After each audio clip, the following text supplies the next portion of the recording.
concern about it being extra safe in conducting what we believe is essential work for the American people. The subject of additional coronavirus relief is on the minds of lots of our members.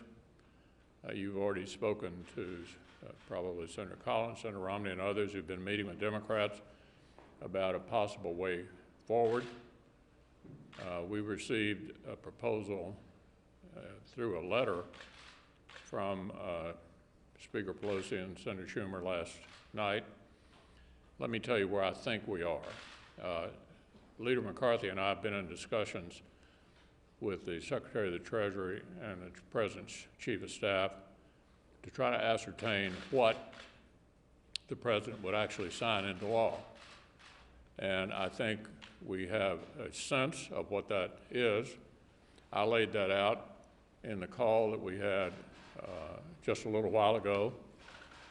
We're going to send that out to all the offices and get some feedback to see how our members react to a proposal that we can say for sure would be signed into law. I think the one thing we all agree on is that we don't have time for messaging games. We don't have time for lengthy negotiations. The issue is, do we want to get a result? And I like to remind everybody that the way you get a result is you have to have a presidential signature. So I felt the first thing we needed to do is to find out what the President would in fact sign. We believe we've got the answer to that. We're vetting that on our side, and then we'll let you know later whether we think there's any way forward. But certainly we know we can say, I hope, that this is something that would be signed into law by the President, be done quickly, deal with the things that we can agree on now.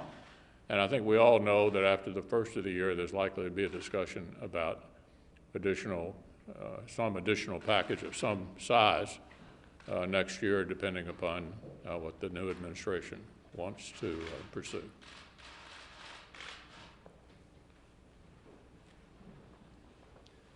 Between now and the end of the year, we have to wrap up a lot of the unfinished business of this Congress, and so we've got a number of nominees to important agencies and judgeships that we will need to be acting on and filling. We've got to fund the government, obviously, and of course we have to pass a defense authorization bill as well, all of which we will have to try and get done hopefully the next week or two, depending on how much cooperation we have.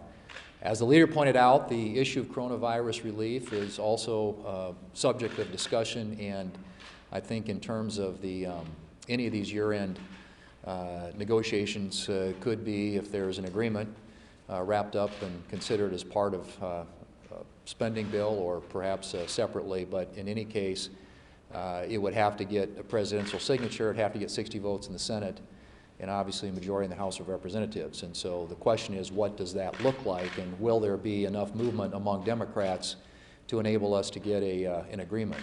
And I think what we've seen, of course, so far, we have now, not once but twice, passed, or I shouldn't say passed, but gotten 52 Republican votes in the Senate, a majority, if you could pass it at a majority in the Senate, for a bill that provides funding for vaccines, that provides funding for schools, provides additional assistance for unemployment insurance, and also replenishes the PPP program, which helps a lot of our small businesses who are struggling and the workers who work there. Those are all things that the Democrats say that they agree upon, but they have insisted, at least up until now, on a bloated messaging bill on the order of a couple $2.5 trillion or thereabouts, which is something that obviously would not pass in the Senate and get signed into law by the President. So the question is, what can we get through the House, 60 votes in the Senate, and a presidential signature on? And I would hope that in the course of the next couple of weeks, as we are debating the year-end issues, that we can get some agreement on something that fits those basic parameters. Like I said, we had all but one Republican who have now voted not once but twice for a bill that addresses those critical needs and things that I think both sides agree need to be addressed. But it will require a level of cooperation and compromise from the Democrats that we have not seen or witnessed yet in order to get that done. But I'm hopeful. I think the American people need help. They need relief. Our small businesses need help. Our frontline workers need help. Our schools need help. And obviously, we want to make sure that we're investing everything we can in the vaccines and the therapies that will help us defeat this virus. So those are areas of agreement, bipartisan agreement. The question now is whether or not Democrats are going to come to the table in a meaningful way and help us get something across the finish line.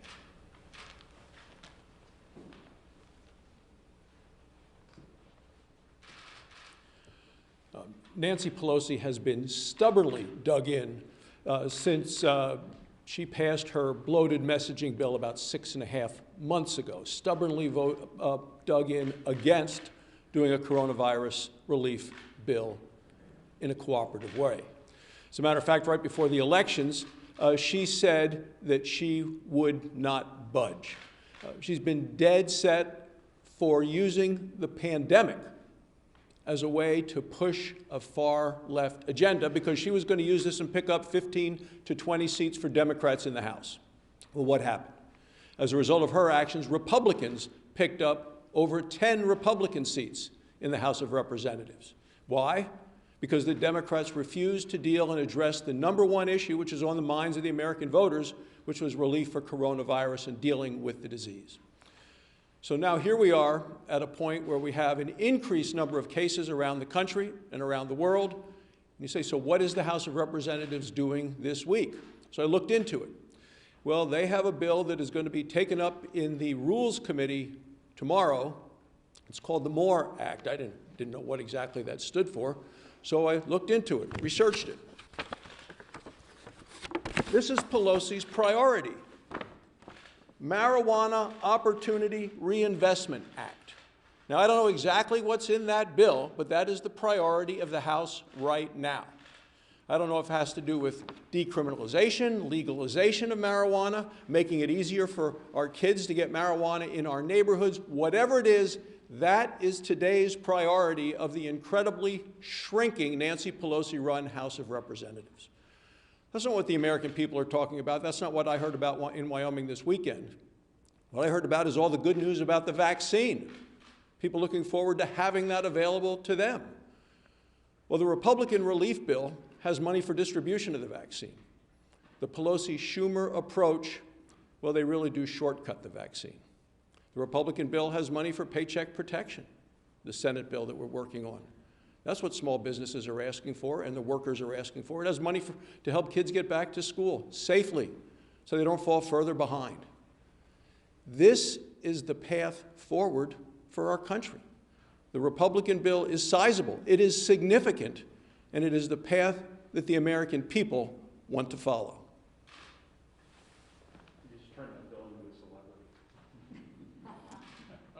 I think also safe to say that today Senator Shelby said we were making real progress on the omnibus spending bill. I know on the part of the labor education bill, I think we're down to only discussing report language with the full committee help. We're going to close that out. The four members, House and Senate, have worked through that bill over the last couple of weeks now, and I think we're getting to a good place there. I hope we are with the rest of the bill. The other topic I wanted to talk about today was the arms sale, the F-35 sale to the UAE. It appears that sometime this month there'll be a congressional vote on that issue. My personal view is it would be a big mistake not to move forward with that arms sale. Israel is supportive. I think it may be the only thing that Netanyahu and Gantz had agreed on since they formed their coalition government, that this sale should go forward. They say that understanding that there would be a qualitative difference between the UAE F-35 and the Israel F-35, and then another difference between what we have. But for 20 years now, 3 different administrations, we have increasingly worked closely with the UAE on defense issues, on the ground together, in the air together, in at least 6 different extended deployments. The UAE has been there. Clearly, the Abraham Accords, what's happened with Bahrain following, and I think others to follow that, will be impacted by whether we continue to have the kind of cooperation on defense issues that we've had with the UAE, again, for 3 different administrations. That will come up. It will not successfully be stopped by the Congress, I don't believe, but it's a debate that we ought to be thinking about. I certainly think we should continue with that arms sale. First, I want to welcome back my senior Senator Chuck Grassley to the United States Senate and our work schedule. Whether Chuck is working from his Iowa farm, whether he's working from his office here in the United States Senate, or whether he's teleworking because of the virus, Chuck Grassley works. He is always working. Many of you have probably heard the Chuck Norris jokes out there. You know, the dark is afraid of Chuck Norris. Well, we have our own Chuck Grassley jokes too, and right now the COVID is afraid of Chuck Grassley. So we are just very thankful to have him back and in good health and continually working for Iowans. He is just such a tremendous asset to our great state of Iowa, and we wish him continued health. As we are approaching the end of our congressional session, we do have a number of things that need to be done, and I just want to address two of those that some of my colleagues have already mentioned. One is making sure that we have a coronavirus bill that is done. Just earlier today, our governor of the great state of Iowa, Kim Reynolds, did state that Congress needs to come together and get a bill done. We have people across the state of Iowa and across this nation that are hurting. We want to keep a strong economy. We want to keep our citizens safe and healthy. And then finally, we do have the National Defense Authorization Act that is hanging in the balance. We need to work together to ensure that we get this completed. We have done this for many decades now in a bipartisan fashion. We need to do it again. It includes a lot of provisions that are very good for our servicemen and women. Things as simple as body armor for females, body armor that conforms to the size and shape of a female. So simple. Well, that's included in this National Defense Authorization Act. So it is vitally important that we are putting our service members, their safety first, and getting that over the finish line. So I'm just encouraging our Democrats, come back to the table, let's work through these issues, let's get the NDAA done, and let's get this coronavirus bill done. Thank you. Well, I welcome everyone back. I hope you had a blessed Thanksgiving. It's, of course, December 1st, and we still don't have a coronavirus relief package that has been passed, signed into law by the president, and is providing relief to the American people. Look, people are hurting. They're beyond frustrated with this whole exercise.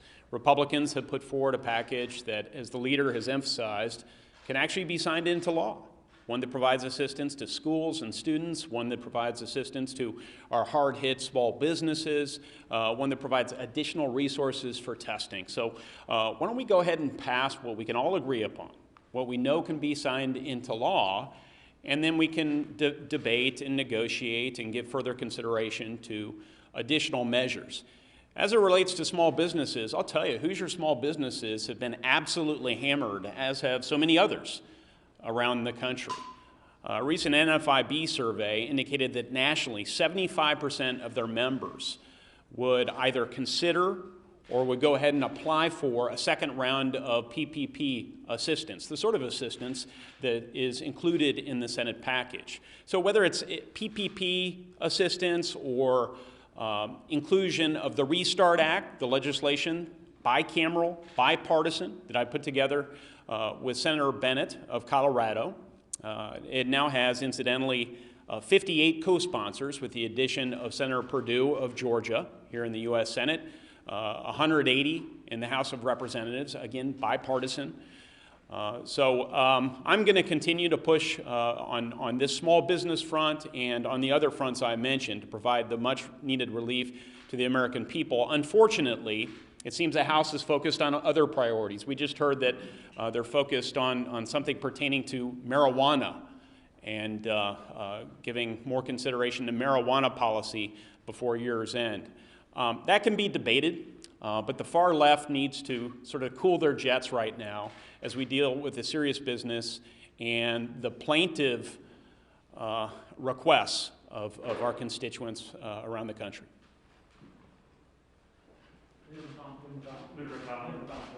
On COVID relief, you alluded to the bipartisan framework that came out today. Have you had a chance to look at that? And since you're talking about the importance of the president signing something, the House would have to pass something too. So why wouldn't a bipartisan proposal that could potentially also pass in that body be a better way to go? Yeah, we just don't have time to waste time.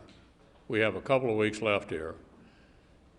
Obviously, it does require bipartisan support to get out of the Congress, but it requires a presidential signature. And this government is in place for sure for the next month.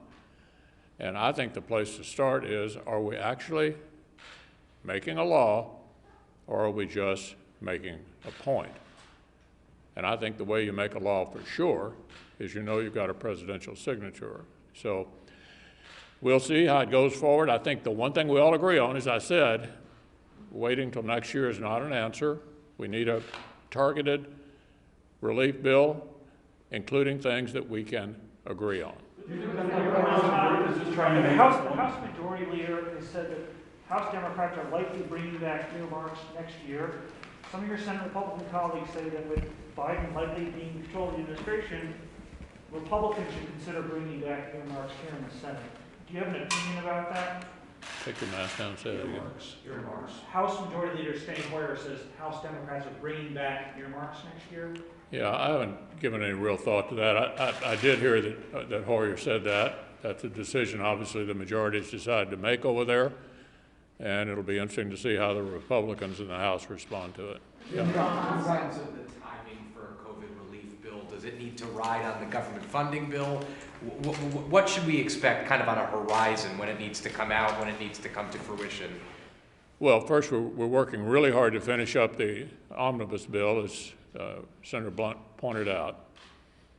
Obviously, given the challenges of moving things across the Senate floor speedily, that would be a vehicle to add on whatever coronavirus relief bill we know will get a presidential signature. And obviously, as was discussed earlier, it'll have to have Democratic votes to get through the House. But I think it'll all likely come in one package. Given the concerns you've raised over the years about the electoral process, integrity in the election, why have you not spoken out, and why have you been quiet amid the president's claims that the election has been rigged and it's been stolen from him? As I've said repeatedly, we have this government for the next 3 weeks for sure. And what I'm focusing on is trying to accomplish as much as we can during this 3-week period, which requires dealing with the government that we have right now. The future will take care of itself. As I've said repeatedly, we're going to go through these processes. The Electoral College is going to meet December the 14th. There'll be an inauguration January 20th. You keep saying that the president, you want a bill that would pass COVID relief that would have the president's signature. But he's been far apart from Senate Republicans. He's been willing to go as high as $1.8 trillion. Are you coming up on your number? And is there anything from the compromise package that you saw today, which included state and local aid? Yeah, well, what I'm doing, maybe I wasn't very clear about it. What I'm doing is talking to Secretary Mnuchin, who's been deputized by the president, to indicate what he's willing to sign. And Leader McCarthy and I went over with Meadows and Mnuchin this morning, for sure, what we know will get a presidential signature. That's where we began the discussion at lunch today. I'm sending that proposal to all offices. It's probably been done by now. We're going to get feedback about how our members feel about it, and then to determine the way forward. Yeah.